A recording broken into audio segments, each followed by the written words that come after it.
Scientist ने इन सभी मूलद्रव्यों को इसकी खोज करके एक टेबल तैयार किया है, जिसे पीरियोडिक टेबल ऐसा कहते हैं।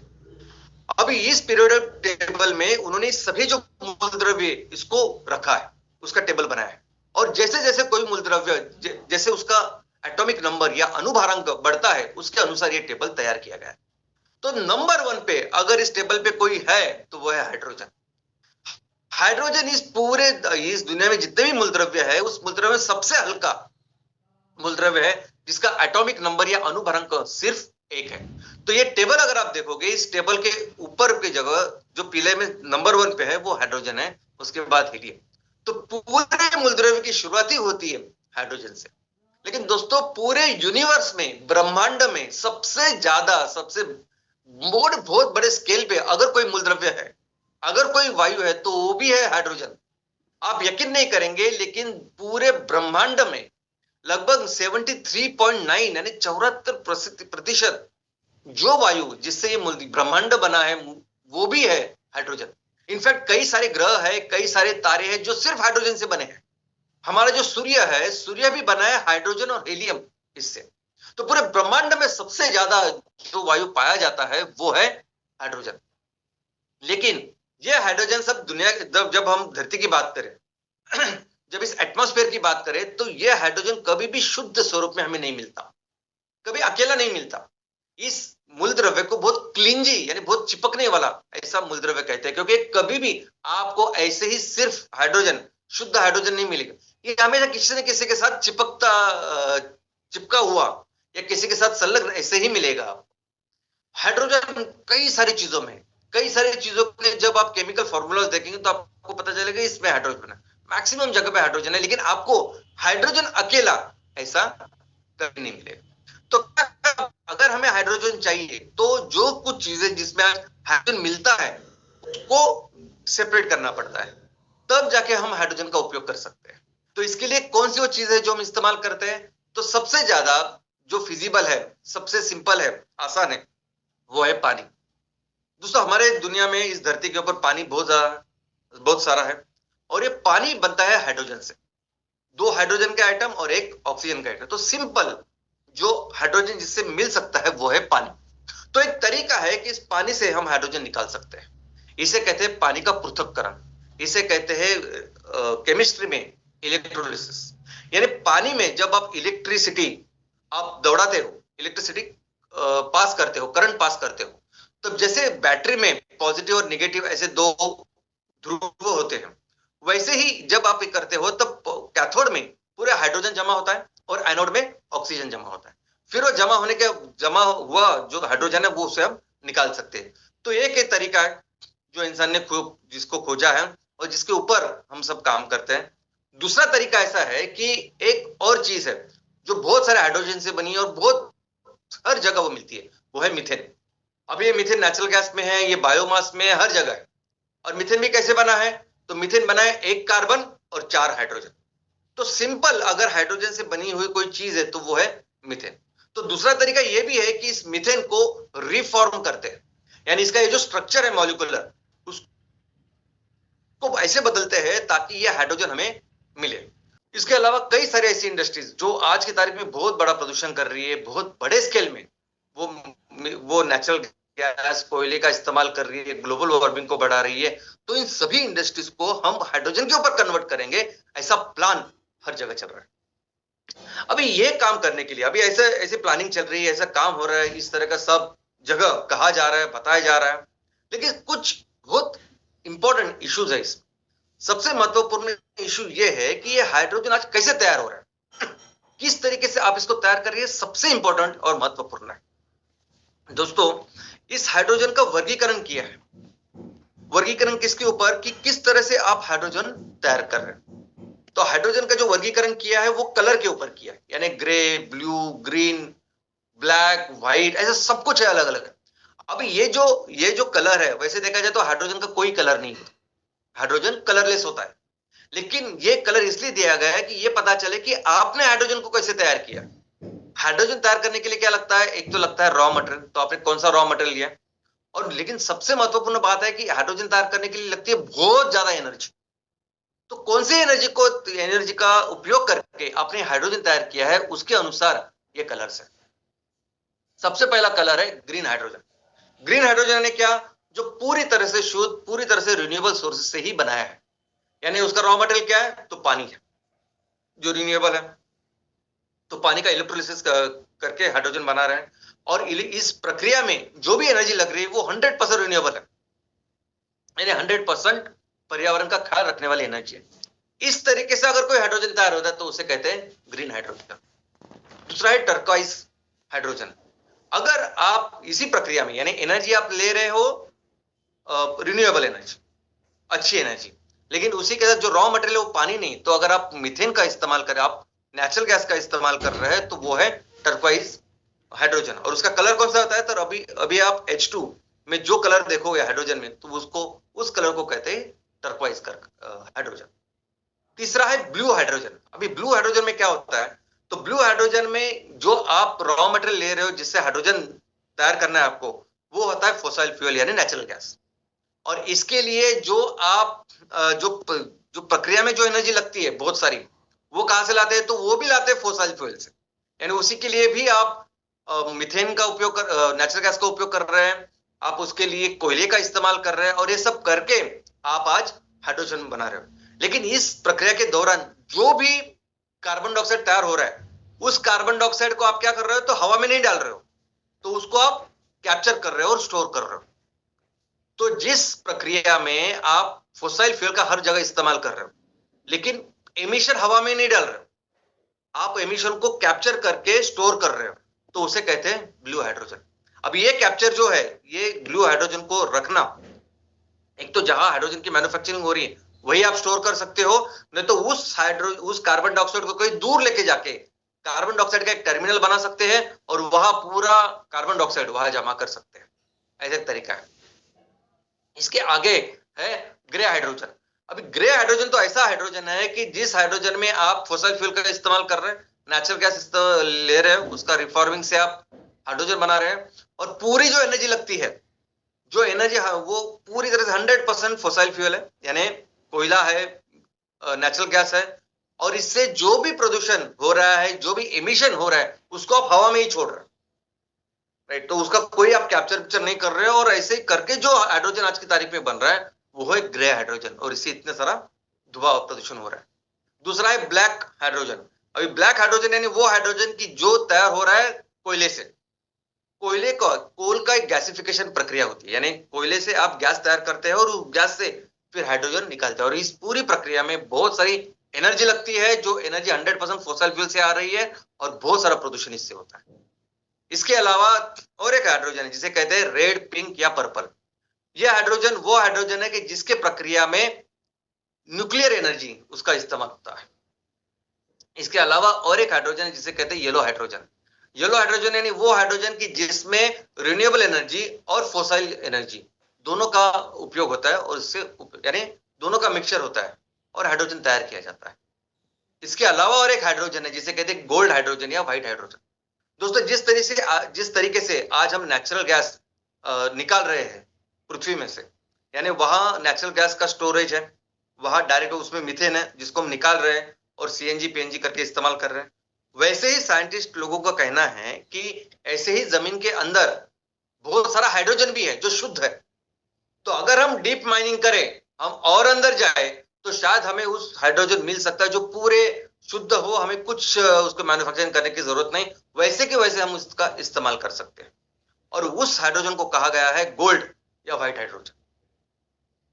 तो दोस्तों, सबसे पहला इशू आज की तारीख में हाइड्रोजन को लेके ये है कि आज जो भी हाइड्रोजन का जो निर्माण हम कर रहे हैं, जो मैन्युफैक्चरिंग कर रहे हैं, 90% से भी ज्यादा, 90% से भी ज्यादा ये हाइड्रोजन बन रहा है ग्रे हाइड्रोजन, यानी ग्रे हाइड्रोजन है।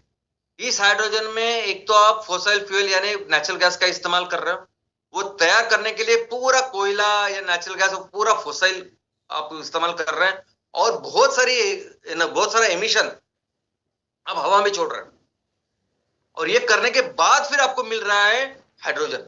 और उसमें क्या हो रहा है, तो उसमें 1 किलो हाइड्रोजन के पीछे आप बहुत सारे किलो आप एमिशन, कम से कम 9 किलो कितना कार्बन डाइऑक्साइड आज आप हवा में छोड़ रहा है। इनफैक्ट अगर आप इसके बारे में, अगर ये सभी चीजें डेमोन्स्ट्रेट की हुई है, ये सभी स्टडीज अवेलेबल है, आप जरा इंटरनेट पे जाओगे तो आपको पता चलेगा। अनेक संस्था जो और साइंटिस्ट एनजीओ ने ये सामने रखा है कि ये जो काम करके आप जो हाइड्रोजन का निर्माण कर रहे हो और वो हाइड्रोजन करके आप जितना सोच रहे हो कि हम लोग क्लीन एनर्जी के काम करेंगे, ये इतना सारा प्रदूषण इस पूरे प्रक्रिया में हो रहा है, इतना ज्यादा कि उससे बेहतर होता कि आप डायरेक्ट कोयला का इस्तेमाल करें।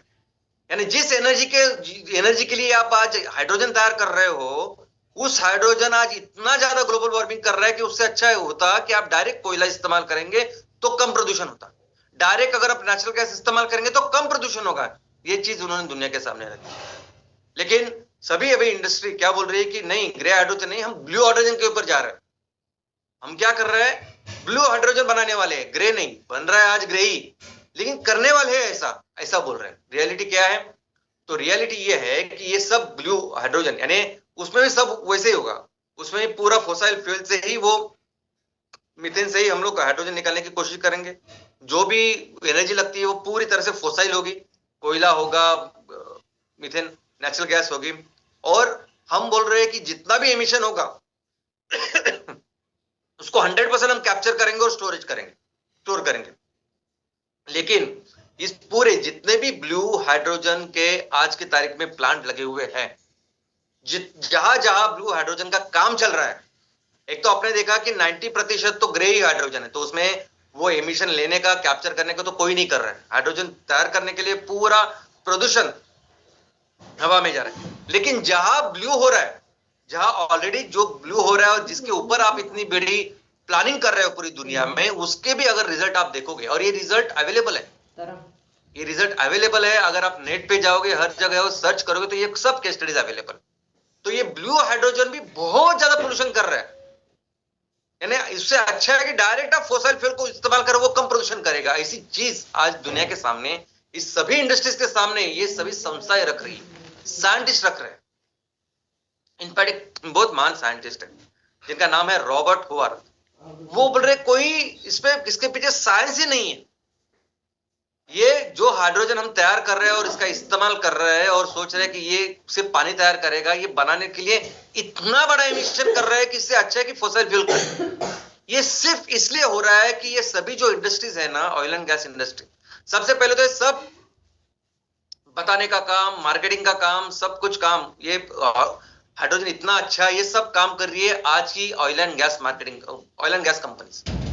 ये ऑयल एंड गैस कंपनी है जो पूरी तरह से 100 ये हाइड्रोजन के सेक्टर में वो एक काम कर रही है। और इनका तो बोलना है कि ये कंपनियों ने ये मार्केटिंग का एजेंडा, उनका एजेंडा है कि आज की उनकी जो ऑयल एंड गैस कंपनी उसको सेव करे।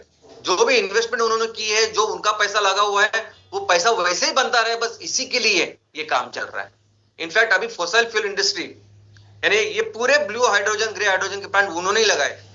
वो कहते हैं कि हम आने वाले दिनों में 90%, यानी जितना भी एमिशन जाएगा ब्लू हाइड्रोजन बनाने के लिए, यानी ब्लू हाइड्रोजन यानी वही फॉसिल सब जगह, तो उसमें 90% जो एमिशन है वो हम कैप्चर करेंगे, ऐसा वो बोल रहे हैं। लेकिन हकीकत क्या है? अभी ये सभी जो प्लांट किसने लगाया है ब्लू हाइड्रोजन के, जो भी आज की तारीख में चल रहे हैं, वो सभी दुनिया के सबसे अमीर ऐसी कंपनियों ने लगाया है। ऑयल एंड गैस कंपनी यानी दुनिया के सबसे अमीर कंपनी, इन्होंने लगाया है। अभी इनके पास सबसे ज्यादा पैसे भी है, इनके पास बहुत सारी टेक्नोलॉजी, सब कुछ है। इतना करने के बावजूद कितना कैप्चर कर रहे हैं वो? 48%। 48% आज की तारीख में जो कुछ एमिशन बाहर जा रहा है उसको कैप्चर हो रहा है, बाकी जाता नहीं। इनफैक्ट सिर्फ उतनी बात नहीं है दोस्तों, देखो आप जब नेचुरल गैस को उसको निकाल रहे हैं और उसका उपयोग कर रहे हैं उसको जलाने के लिए, एक बार नेचुरल गैस या मीथेन जला तो उसके बाद फिर कार्बन डाइऑक्साइड और बाकी की चीजें बनती है, और उससे कितना वायु प्रदूषण या ग्लोबल वार्मिंग होते हैं हम सब जानते हैं। लेकिन अगर उसके पहले मीथेन अगर लीक हुआ, उसके पहले अगर नेचुरल गैस कहीं से लीक हो रहा है और डायरेक्टली हवा में जा रहा है, तो ये मीथेन, ये गर्मी 80 से 90 गुना, 80 से 90% नहीं, 80 से 90 गुना ज्यादा बढ़ाता है। नॉर्मल मीथेन जलाने के बाद कार्बन डाइऑक्साइड जितना गर्मी करेगा उससे 80 गुना ज्यादा ये मीथेन तैयार करता है। और ये पूरे चीजों में ये पूरे जो वैल्यू चेन आज की तारीख में है, यानी जैसे आप मीथेन निकाल रहे हो, जहां जहां से मीथेन जा रहा है उसको ट्रांसपोर्टेशन कर रहे हैं, हर जगह लीकिंग होती है। इनफैक्ट वही कारण है कि जिसके वजह से आईपीसीसी ने जो रिपोर्ट अभी दी है पिछले साल, वहां बताया कि पिछले 10 सालों में सबसे ज्यादा जो ग्लोबल वार्मिंग हुई है मैक्सिमम मीथेन की वजह से हुई। 40% इज बिकॉज ऑफ मीथेन, ये नेचुरल गैस। पिछले 15-20 साल से ये बहुत मार्केटिंग कर रहे हैं सीएनजी की, पीएनजी की, और इसके वजह से जो मीथेन तैयार हो, जो नेचुरल गैस जो लीक हो रहा है, उसकी वजह से इतनी पोल्यूशन हो रहा है। तो ये जो ब्लू हाइड्रोजन है, ये ब्लू हाइड्रोजन यानी आज की तारीख में तो ऑफिशियल स्ट्रेटेजी बन चुकी है। जो देश अभी हाइड्रोजन के ऊपर काम कर रहे हैं, इनफैक्ट उनकी ऑफिशियल, अभी हमारे देश की भी ऑफिशियल हाइड्रोजन पॉलिसी बन रही है। हर देश की जो ऑफिशियल हाइड्रोजन पॉलिसी, उनका रोड मैप जो बन रहा है, वो 100% इस ब्लू हाइड्रोजन के ऊपर है। यानी फोसाइल का ही उपयोग करेंगे, फोसाइल ही नेचुरल गैस, फोसाइल ही फ्यूल, सबका इस्तेमाल करेंगे और हाइड्रोजन बनाएंगे और ब्लू बनाएंगे और उसको एमिशन निकालेंगे। ऐसी पूरी दुनिया में बस इसी के ऊपर प्लानिंग है। अमेरिका, जापान, यूरोपियन या चाइना, जो कोई है, इनफैक्ट सभी पूरी दुनिया, जो लोग इस पे काम कर रहे हैं अच्छी तरह से, जो साइंटिस्ट है, जो एनजीओ है, जो संस्थाएं जो इसके ऊपर काम कर रही है, वो डायरेक्टली बोल रही है कि ये सब डायरेक्ट मार्केटिंग है, कि प्योर लॉबिंग है ऑयल एंड गैस कंपनी की। वो अपने धंधे को बचाना चाहते हैं। वो इस ग्लोबल वार्मिंग या क्लाइमेट के ऊपर क्या असर हो, उनको कुछ लेना देना है नहीं, क्योंकि इन चीजों को साइंस सपोर्ट ही नहीं करता, ऐसे वो कहते हैं। और ये सब चीजें जो मैं बता रहा हूं, ये सब अवेलेबल है नेट के ऊपर। ये प्योर मार्केटिंग है ऑयल एंड गैस कंपनी की, जो अभी हाइड्रोजन के ऊपर वो काम कर रहे हैं और बता रहे हैं कि हाइड्रोजन इकोनॉमी और हाइड्रोजन सब कुछ आने। क्योंकि अगर कुछ करना है, अगर 100% आपको हाइड्रोजन के ऊपर काम करना है, तो एक ही तरीका, वो है ग्रीन हाइड्रोजन। एक तो आप पानी का इस्तेमाल करो, और उसके लिए जो एनर्जी लगती है जो ज्यादा, वो कंपलसरी रिन्यूएबल होनी चाहिए, वो कंपलसरी बायोफ्यूल होनी चाहिए या सोलर व्हीलर जो कुछ है वो होनी चाहिए, तभी आप वो बोल सकते हो। नहीं तो ये ब्लू तो बिल्कुल नहीं है, ये और ज्यादा इस हमारे पर्यावरण को नुकसान पहुंचाएगा। दूसरा, देखो आपने बना लिया, चलो आपने बना लिया, ऐसा मान के चलते। दूसरा मैं आपको बोलता हूं, दूसरा सबसे महत्वपूर्ण इसका जो प्रॉब्लम है स्टोरेज। आपने देखा पीरियोडिक टेबल में सबसे पहला आता है हाइड्रोजन, सबसे हल्का है हाइड्रोजन, उसका सिर्फ एटॉमिक नंबर 1 है। उसको स्टोर करने के लिए बहुत ज्यादा जगह लगती है। नेचुरल गैस आज की तारीख में, मीथेन या नेचुरल गैस या सीएनजी का जो आप सिलेंडर देखते हो, उसको जितना वॉल्यूम लगता है, जितनी स्टोरेज लगती है, उससे 3 गुना, यानी सेम एनर्जी अगर आपको हाइड्रोजन से चाहिए तो कम से कम 3 गुना सिलेंडर आपको लगे। अभी जितने भी सीएनजी के प्लांट हम लोग कर रहे हैं, उस सीएनजी के प्लांट में बहुत बड़ी लागत सिलेंडर्स की है। ये सिलेंडर, कंप्रेसर, कैस्केड इसकी है। यानी उस मीथेन को, सीएनजी को स्टोर करने में इतना पैसा लगता है, और इसलिए वो महंगा है सीएनजी का प्लांट बनाना, बायो सीएनजी का प्लांट बनाना, एमसीएनजी का प्लांट बनाना। और ये कह रहे हैं कि अभी हाइड्रोजन ऐसी चीज है कि जिसको 3 गुना ज्यादा स्पेस लगती है, तो सोचिए कैसे स्टोर करेंगे। और इतना ही नहीं, स्टोर करने के लिए बहुत सारी एनर्जी भी लगती है। हाइड्रोजन अगर आप ऐसे ही स्टोर करोगे तो 13% एनर्जी तो सिर्फ उसको स्टोर करने में जाती है। यानी जितनी एनर्जी आप स्टोर कर रहे हो ना, 13% जाएगी आपको स्टोर करने। लेकिन इस नेचुरल गैस जैसे, अगर आप सीएनजी से एलएनजी कर रहे हो, यानी लिक्विफिकेशन कर रहे हो, तो इसमें अगर आप हाइड्रोजन को लिक्विफाइड हाइड्रोजन कर रहे हो, तो 40% और एनर्जी उसमें चली जाती है। यानी कुछ फिजिबिलिटी नहीं है इन सब चीजों की।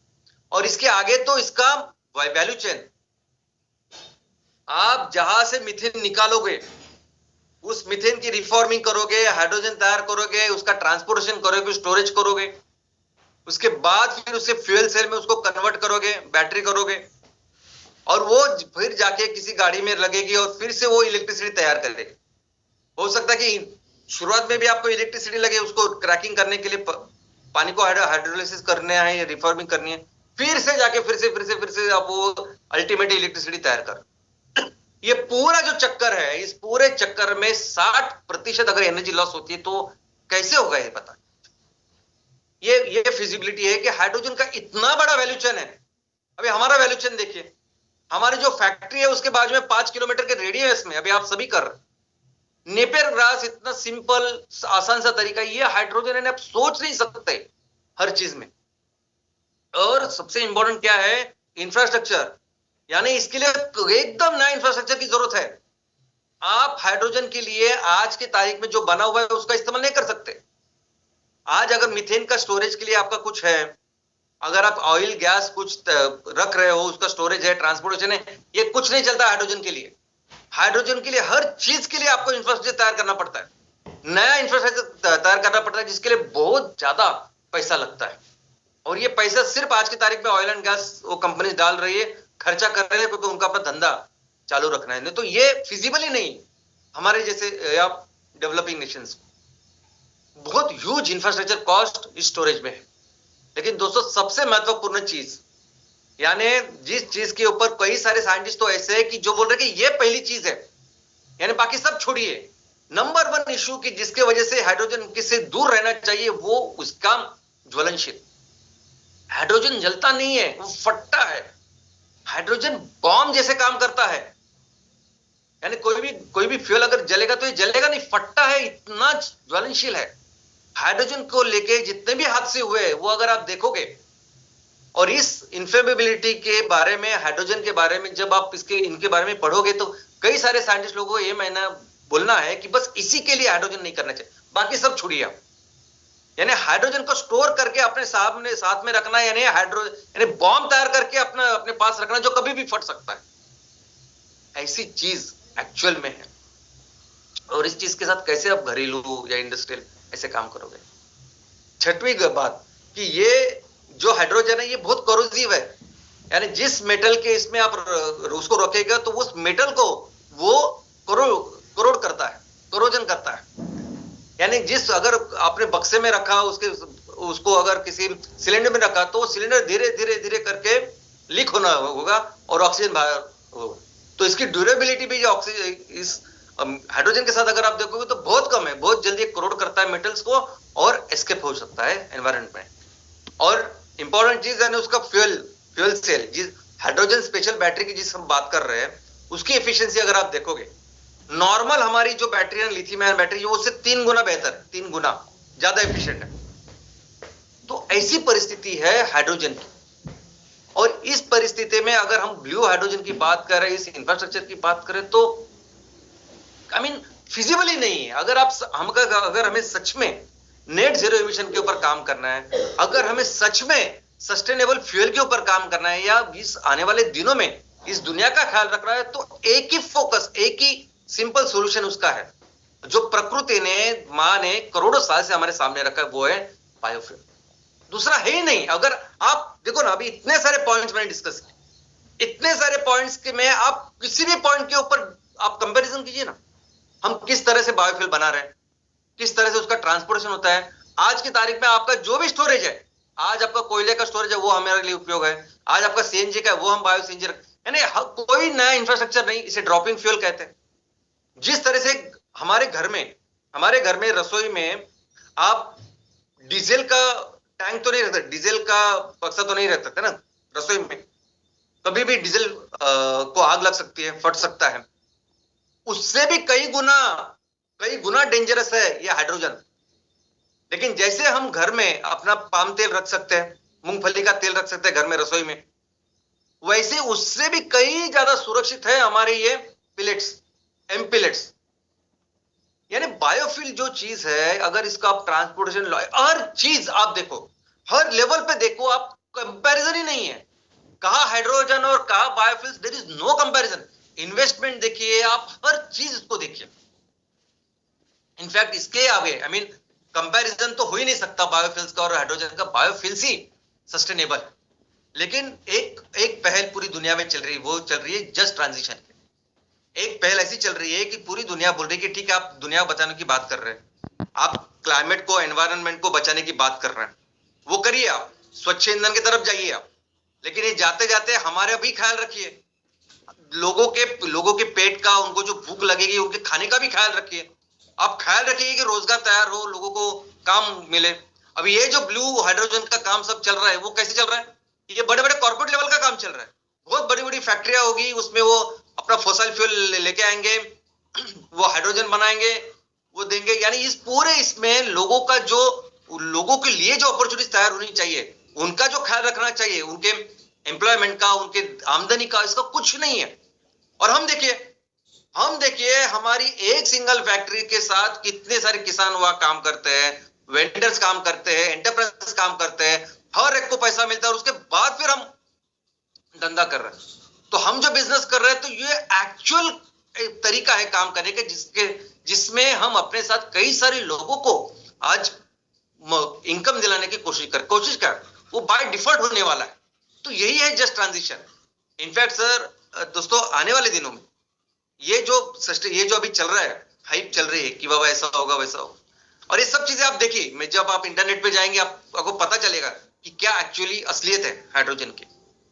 जो एक्चुअली सस्टेनेबल फ्यूल है जो कुछ दिनों बाद एस्टैब्लिश होगा पूरी दुनिया में, वो होगा बायोफ्यूल। और इस बायोफ्यूल में जो कुछ अभी तक की प्रॉब्लम थी वो सब सॉल्व की है एमसीएल ने। एमसीएल आज जिस लेवल पे काम कर रही है, इतनी बड़ी बायोफ्यूल की ऑर्गेनाइजेशन पूरी दुनिया में कहीं नहीं। और बायोफ्यूल इंडस्ट्री को सस्टेनेबल यानी फिजिबल बनाने के लिए जो रॉ मटेरियल का इशू था, वैल्यू चेन का इशू था, ये सब हमने सॉल्व किए। आने वाले दिनों में एमसीएल दुनिया की नंबर 1 ऑर्गेनाइजेशन बनेगी जो सबसे ज्यादा बायोफ्यूल तैयार करेगी और बेचेगी, क्योंकि यही ऑप्शन है। और इसी के लिए हमारा देश भी दुनिया की सबसे बड़ी इकोनॉमी बनेगा, क्योंकि वो दुनिया में सबसे ज्यादा बायोफ्यूल की निर्मित करेगा, मैन्युफैक्चर करेगा और उसको एक्सपोर्ट करेगा। और ये सिंगल चीज भी हमें हमारे देश को दुनिया की सबसे बड़ी इकोनॉमी बनाएगी।